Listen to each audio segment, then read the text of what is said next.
So let's be very practical here. We're going to talk about how to make good choices. The foundation of making good choices when it comes to your health is understanding one thing. Do not trust your brain to make the decision. So let me say that again. Don't trust your brain to make good choices. Why is that? Your brain is just an adaptive software, and it is meant to be programmable by design.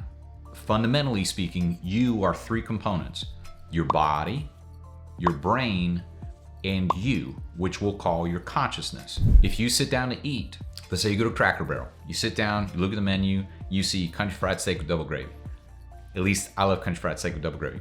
You see it on the menu, you want to order it. In that moment, that is an urge that is from your body and your brain. Your brain spends the longest period of development when we're hunter-gatherers. It expects to walk about 12 miles a day. It doesn't know that food is always going to be there, so it's going to try to get as many calories as possible. If you let that, we'll call it outdated software, make decisions for your health, it's going to be a disaster. In the same way, if you let your brain make any other decisions, not just with a meal, you're going to hit the snooze button, you're going to skip the gym, you're not going to take the time to read, you're going to have double dessert, and heck, and popcorn with it when you get home. Your brain should not be making the decisions. You have to pause and realize that your consciousness needs to be involved in this decision making. So let's go back to that menu at Cracker Barrel, and you see the country fried steak with double gravy, and you want to start making better decisions. The way to actually do that, there is a pathophysiologic mechanism of how we can start doing that. When you pause, there's a portion of your brain called the nucleus basalis that marks other portions of your brain with acetylcholine. And then when you sleep, it rewires those neurons so that they function better the next time. So this process of your brain adapting, what we call neuroplasticity, happens because your brain is meant to be customizable. In the same way that your muscles are meant to be customizable, and your muscles adapt to what you require your body to do, so your brain is going to do the same thing. So when you pause, you're allowing that time for your consciousness to then make the good decision. Your consciousness knows that the country fried steak with double gravy was never a good choice. It sounds good in the moment, but if you ask somebody right before they order it, is this the best choice on the menu? No, of course not.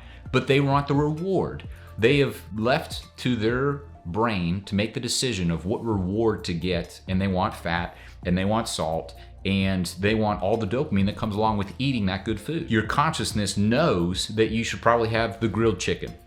We'll say, for an example, what I want you to start doing is just allow that pause to happen. Recognize the impulses, the cravings that are there, and don't expect to be perfect the first time. You're still going to make poor choices. But in the same way that your muscle needs time to adapt, your brain needs time to develop as well. Give your brain that time, and over months, as you keep working on it, your brain's going to do better, and you're going to become more disciplined in your ability to make those good choices as your brain adapts to that. So the road to success is not linear. You're going to have great days, you're going to have poor days. But the patients that I have who do really well, they never say that they're on a specific diet.